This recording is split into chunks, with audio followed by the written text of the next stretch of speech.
Hello, everybody, and welcome back to another episode of the Pulse of Fins Nation. I am your host, Louis Sung, and joining me once again is Mr. Ron Caniff, my good friend, who is here to also help me take the Pulse of Fins Nation, and he is going to be admitting the patients as well. So how are you, Mr. Tower? Oh, Lord have mercy again. We're back with that, right? Yeah, we're back with that. Putting the gloves on.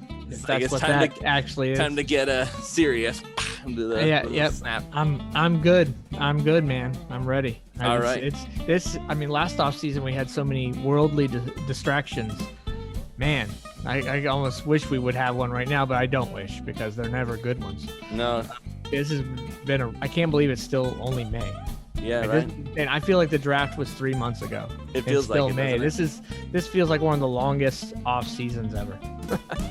For sure, man. So now thank you once again to everybody who liked the previous one, and for those of you who also disliked it, I have a sneaking suspicion you disliked it because of the title of the video, to which I would say, would you watch the video first before you hit the dislike button? Just go and throw that out there. But in any case, to all of you who were watching this, I want to say thank you once again for joining us already. We've got plenty of good stuff available. I don't know what it is yet. Ron's going to go ahead and start admitting the first patient to me, so let's go ahead and get started. Okay, Louis Jennifer Lady_Fins13 on Twitter says, take Parker for a bleeping cheeseburger for all I care, in reference to a trade that someone had put out there. I'll actually read the trade. Why not? I'll include that too.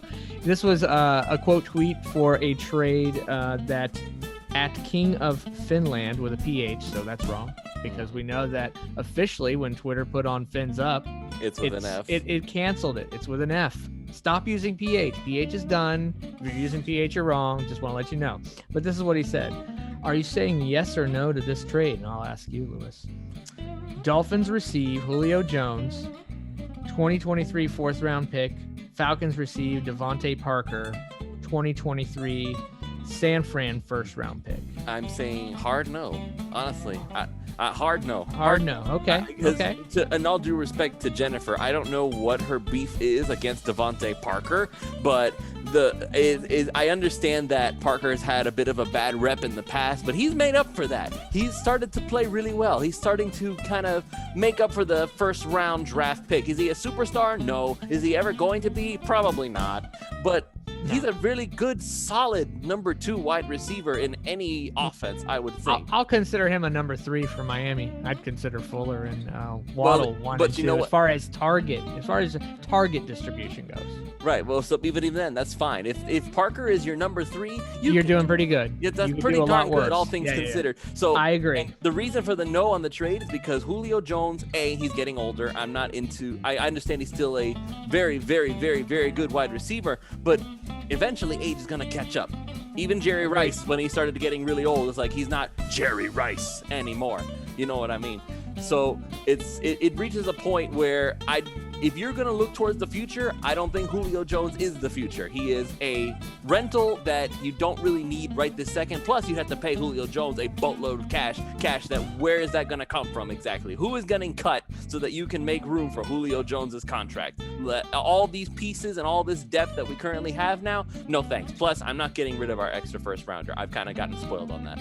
All right, sounds good. Okay. Ron Caniff says at Ron Caniff TT, the Miami Dolphins team wins no less than 12 games this year. What say you? First, I'm going to hear from you since it's your comment. What say you, Mr. Caniff? Well, I tweeted it, so yes. Okay. I believe we win. Do I believe we win 12 games this year? Explain yourself.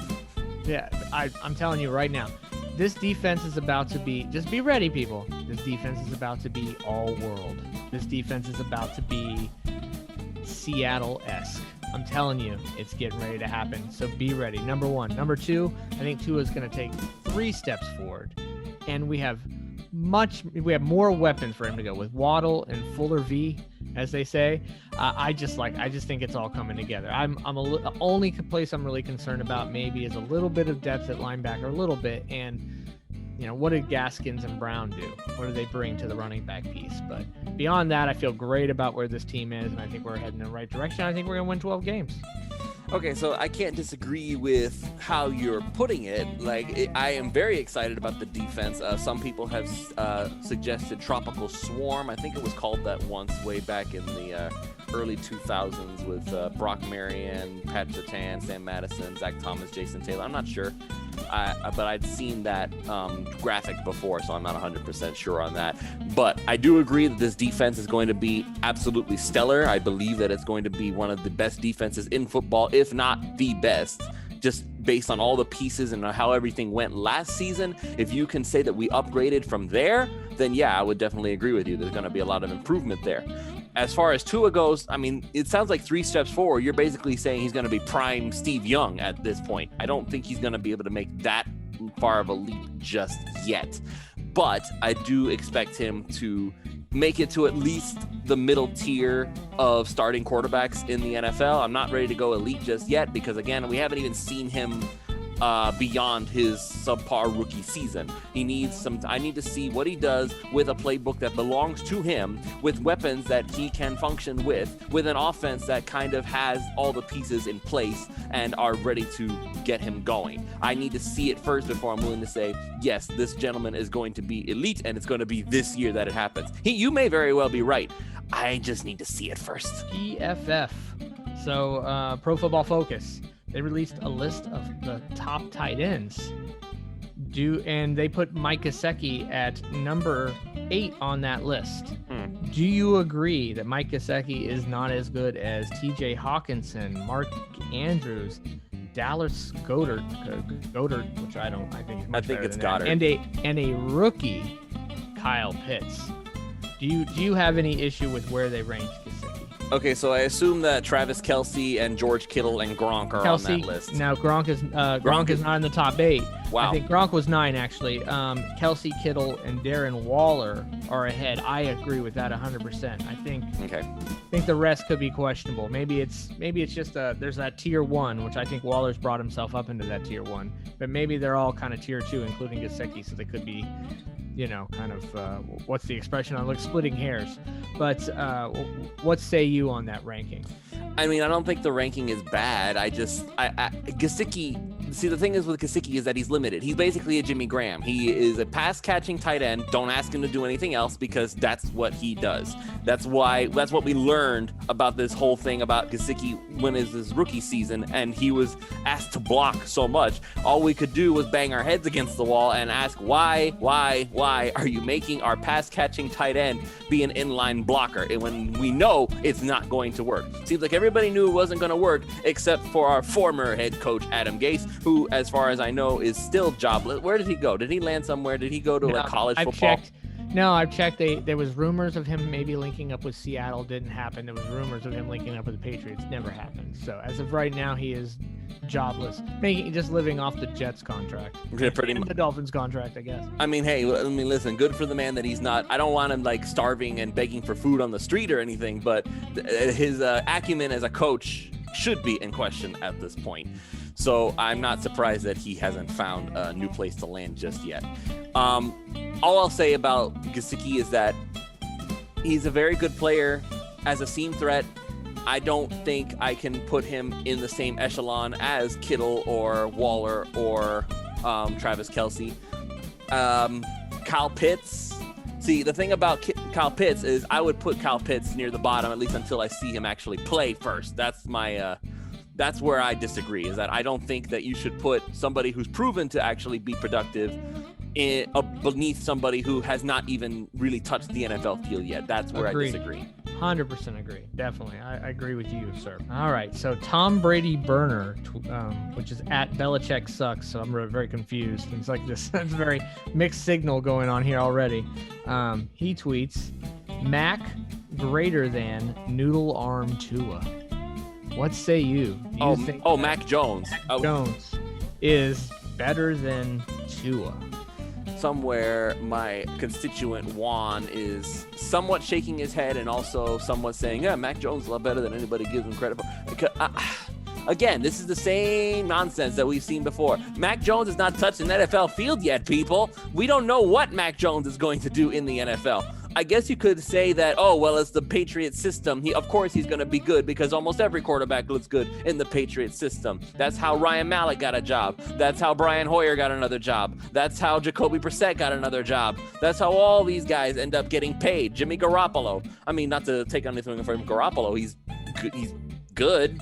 I'd put him like somewhere in the middle, but he's not like the superstar quarterback that everybody wants to pretend he is. He's certainly not worth the money he's getting paid. So, noodle-armed Tua. Like, where is this coming from at all? Like, I don't understand. What did Tua do? What did Tua do? Did he not throw deep enough? Did he not throw enough bombs up in the air to make everybody think he had a really strong ridiculous. arm? He doesn't have a rocket. Of course he doesn't. We know that. But to say that he has a limp noodle arm, that's basically saying, oh, he's Chad Pennington at the twilight of his career. He's Peyton Manning when his arm was fried. You kidding me, right? Like, he just started, and he wasn't even at his top form yet. You want to see a better arm? You're going to see a better arm this year. That I can tell you for sure, just because everything is in place the way it's supposed to be. So I don't know who's going to be the better between the two of them yet. I still think it's going to be Tua. I don't think Mac is as good as being advertised. But noodle-armed? No. I completely disagree on that. Yeah, definitely. From the Fins, he did Fins correct with the F. The Fin Sports Football Podcast at FinSportsF. Bills fans crack me up because they trash Tua when they themselves should know plenty about rookies struggling their first year.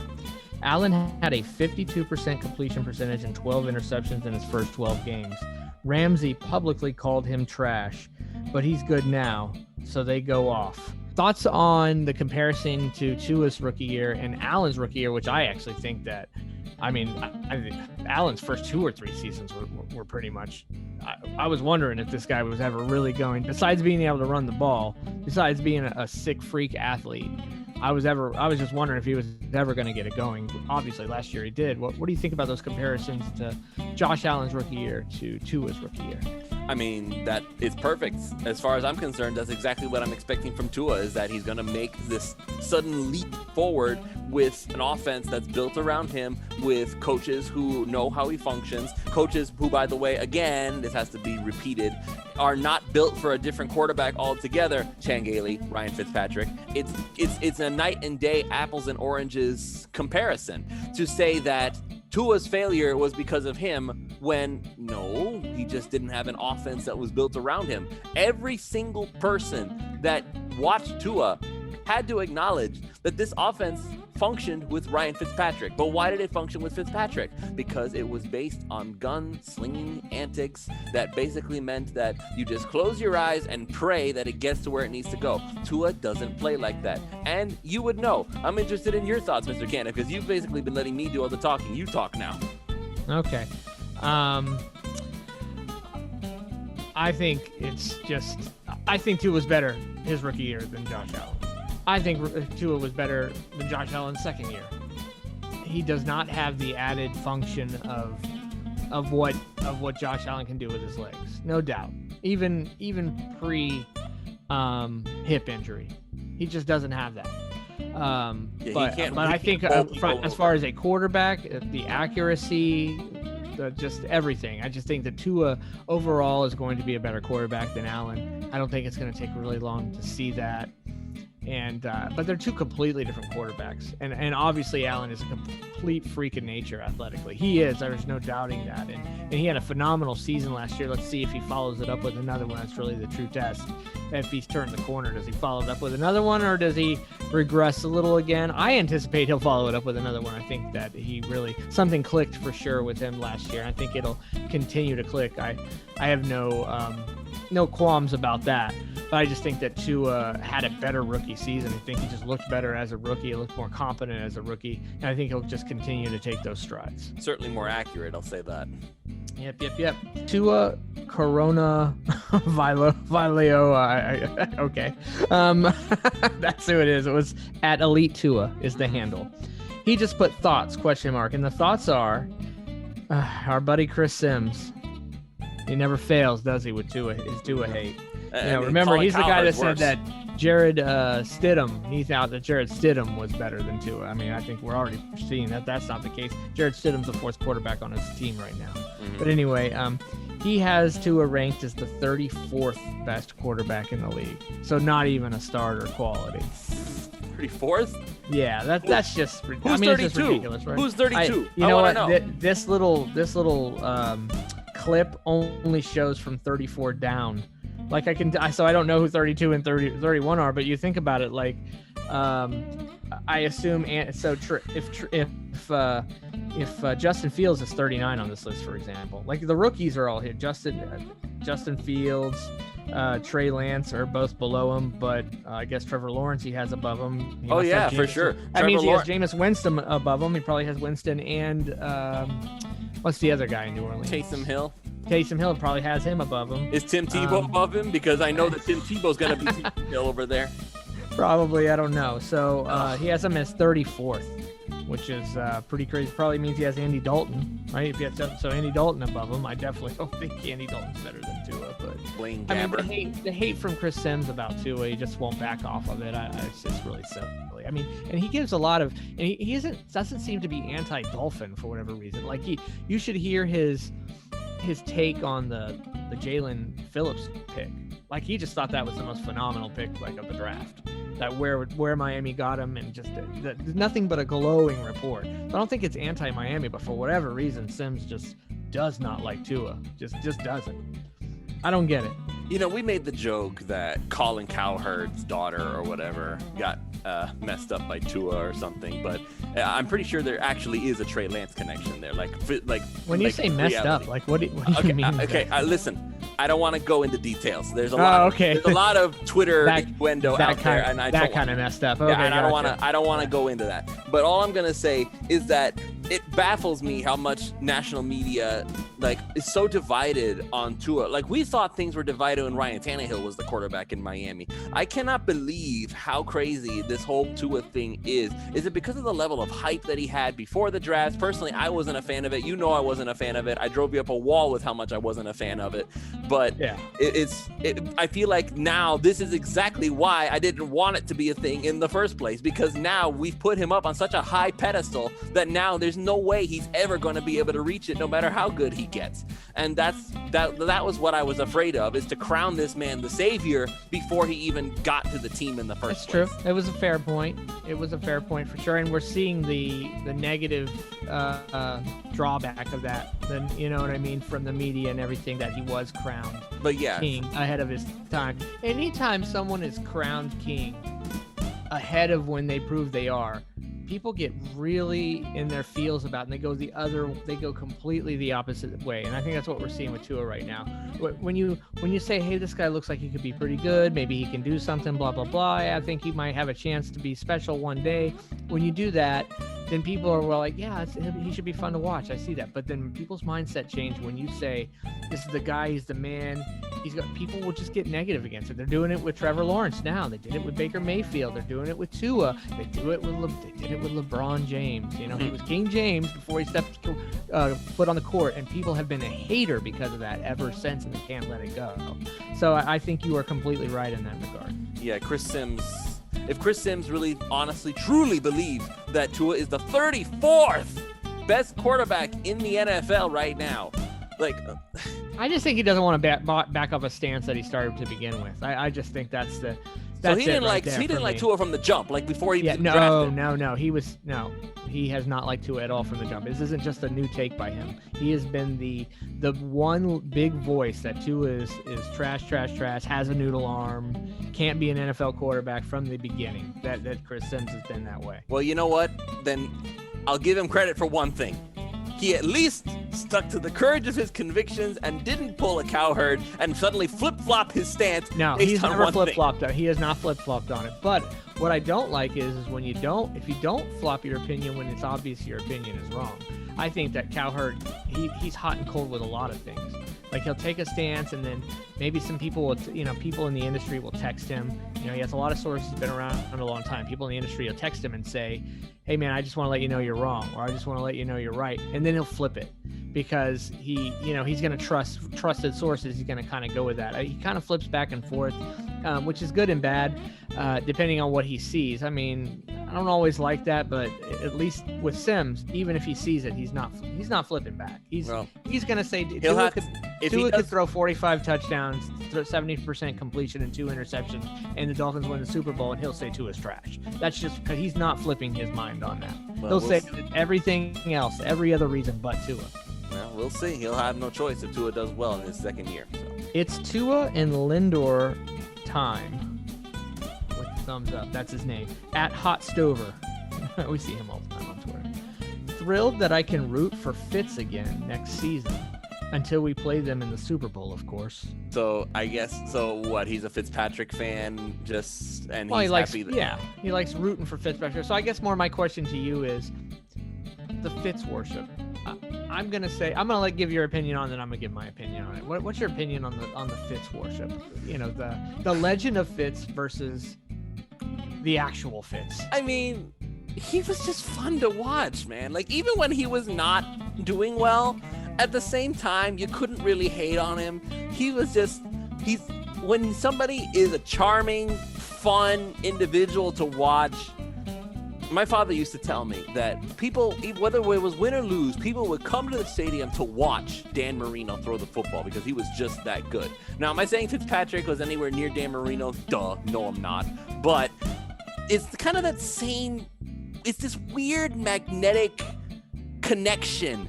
It's just, we want to see Fitzpatrick play. It's always so interesting to watch him throw the football because either he's going to be the best thing you've ever seen on a football field, or he's going to be the absolute worst quarterback you could imagine. Oh, by the way, I'm sure that Fitzpatrick is above, somewhere in the middle there on the Chris Sims little ranking list there. I'm sure he is. Yeah, I'm sure he is. I guess the worship, quote unquote worship, I mean, I never worshipped Fitzpatrick. I just said for this year, last year, 2020, he was the guy we needed. But I guess I just feel like he was just so much fun to watch. He's the most fun quarterback we've had to watch since Marino, because we've had better quarterbacks than Fitzpatrick in that time. Chad Pennington was better. Ryan Tannehill was better.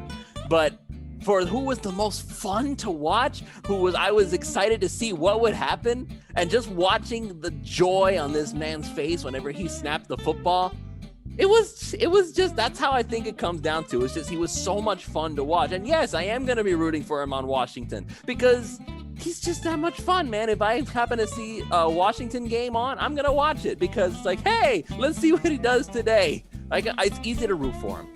Yeah, no, I get it. It's fun to root for him. I'll continue to root for him. But just want to say that I root for Tannehill really hard, too. Now he's on Tennessee, and I just think that it's just interesting to me that it's clear that Tannehill was a really, really, really good quarterback. Right, but it's for different team. reasons, though. I understand it's for different reasons, but no love and respect from most Dolphins fans for Tannehill. Like, nothing at all. And I'm sorry, he's much better of a quarterback than Ryan Fitzpatrick is. He just simply is, than Ryan Fitzpatrick ever has been on any even semi-consistent basis. No, he simply is. And I agree with that. But that guy does not get the love that Fitzpatrick, who won, 11 games in 2 years with us? Because he was the gunslinger. I don't know. It just kind of annoys me. Not that I root against him. I like him. I just, the whole legend versus, the reality of Fitz. It can be a little. No, listen, the reality of Fitz is that he's either going to win you a game or he's going to lose you a game. There's no in between about it. He's either going to be the reason you win, or he's going to be the reason you lose. It's no in between. Tannehill is better, but who's more fun between the two? Ryan Fitzpatrick is more fun. No doubt. Yes, so that's where it is. Tannehill's definitely the better quarterback. There's no question about it. But his style of offense does not compare in the level of just grinning ear to ear, watching things happen. Kind of, it's the weirdest thing with Ryan Fitzpatrick. I really can't explain it. But you know what? I'm gonna root for him just because the legend exists. Fitzmagic, man. It's Fitzmagic. All right, man. That's what I got for you today, brother. All right. Pulse of Fins Nation. Yeah, the pulse of Fins Nation is clearly that Tua still he's getting still disrespected, and so are a lot of. And it's I'll have Tua disrespected one probably almost every episode I'm on here with, because it's never ending. Yeah. That. Especially from anyone outside of Miami, anyone outside of the Miami fandom or media. Oh yeah, for sure. And So- plenty inside too. Yeah, there's plenty inside too. Yes, I've dealt with many of them. All right, so that's going to be it for this episode of the Pulse of Fins Nation. I want to say thank you, Mr. Cannon, for joining me, and thank you to everybody who is out there watching. Make sure you leave a like on the video and comment down in the comment box below. Make sure you subscribe, hit that notification bell, do all the YouTube things that I'm telling you to do because it helps feed the YouTube algorithm, which is a very, very difficult beast to satisfy. So once again, thank you for joining us, and we'll see you all next time.